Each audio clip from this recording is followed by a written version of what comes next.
We're back with the Screen Team. It's our special epic edition of the show for you today. We've done movies like Seven Samurai. Mm-hmm. We've also done the latest Hunger Games Mockingjay Part 2. And now we're going to finish things up with the ultimate comic book movie, Batman versus Superman. Sean, were you excited to see this film? Excited that's a loaded word because people did not have real high expectations for this movie, especially based on Man of Steel and with Ben Affleck being cast as Batman. A lot of people had doubts about that. So I had what I would describe as cautious optimism about this movie. So you went in just kind of putting your toe in the water. Let's see how this goes. Okay. So you got a chance to see it. I did. What were your thoughts? It did not go well. I mean, it's weird because I thought that the acting in the movie was very good. Mm-hmm. I thought all the actors played the roles very well. I thought Jesse Eisenberg was great as Lex Luthor. That surprised me. I thought Ben Affleck was great as Batman. That also surprised me. But, man, that movie just... What I was thinking about, the best way I could describe that movie is cold.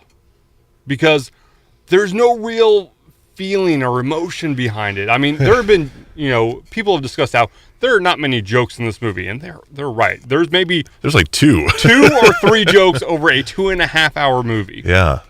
And, there was a nice scene at the very beginning with Lois Lane and Clark Kent in their apartment, or what looks like in their bathroom. And it just had nice emotion, a human emotion to it that is completely devoid from the rest of the film.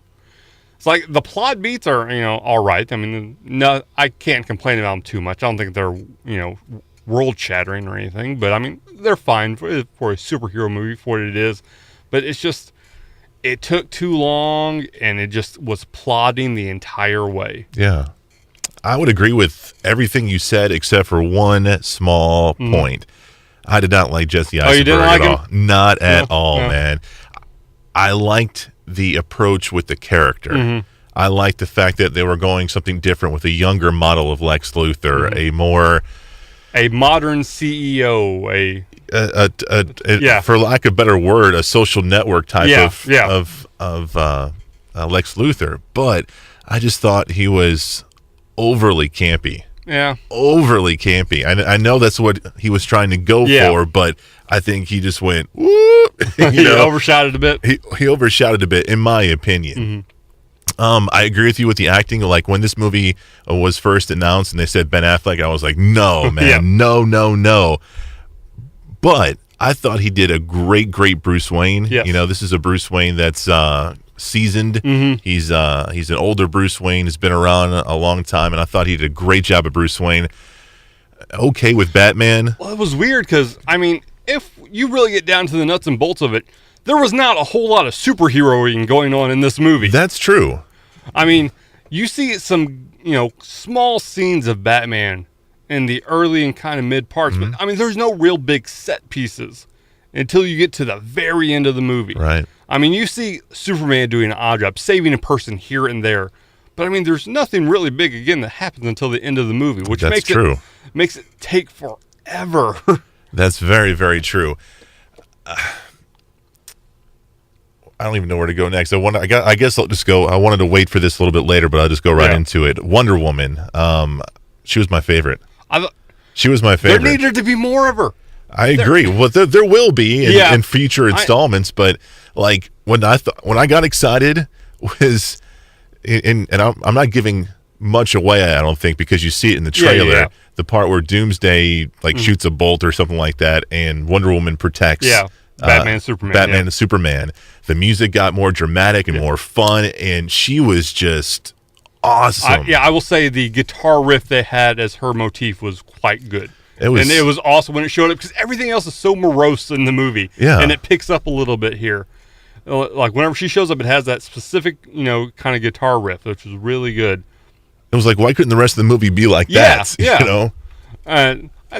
I thought the CGI got a little bit much in whenever it was called to be used, but that if you've seen Man of Steel, it's nothing really surprising because it follows that same visual You hadn't mentioned this, but you mentioned it when after we watched the film. You said that you liked Zack Snyder's directing in this. Yeah. Did you or did you not? I like the cinematography. Okay. Of not so much the directing. Okay. Because I thought like just the kind of overall visual, I thought it looked real nice, especially kind of there's an early part in a library where there's some big gala going on. Mm-hmm. And I thought the way it kind of looked was really cool.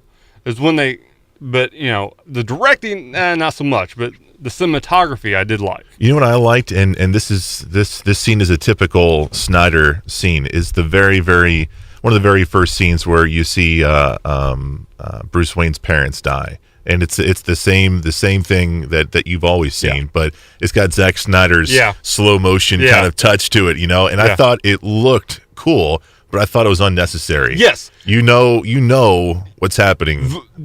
There is no reason for anyone in any medium ever to show the Waynes dying anymore. Yeah. Everyone knows it. Everyone has seen that at some point. Everyone knows that story. And in a movie that's 2.5 hours long, that's a scene that they probably could have done without. Also, there are multiple dream sequences throughout this movie, and they are just completely worthless.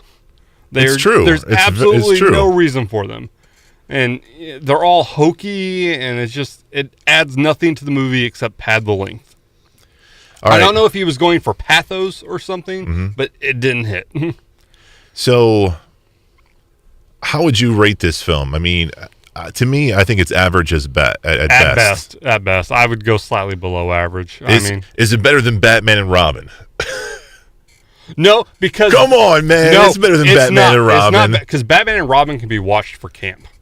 Okay, that can be watched to be laughed at. There's no laughing going on when you're watching Batman versus Superman. Yeah, it leads to a possibly interesting base, but they're going to have to change up something. Yeah, because I don't know if I could do another movie like this one. I was getting ready to ask, what do you want to see? Because they're making Justice League 1, they're making Justice League 2. What do you want to see moving forward?